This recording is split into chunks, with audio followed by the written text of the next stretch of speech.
Assalamualaikum warahmatullahi wabarakatuh. Kami bertiga sebagai pelaku video tersebut, saya Tessa, saya meminta maaf sebesar-besarnya khususnya warga Bangka Pinang untuk video yang viral saat ini.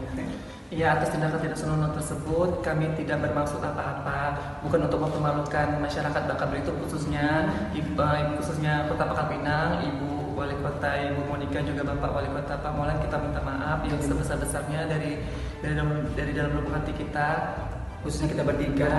Dan juga kepada Bapak Gubernur, minta maaf sebesar-besarnya. Naila, bisa Naila? Saya mohon semua masyarakat Bangka Belitung dan khususnya Kota Bangka Pinang memaafkan kami bertiga. Dan kami berjanji tidak akan bakal mengulangi kejadian yang sedang viral tersebut. Dan kita bukan cewek tapi waria.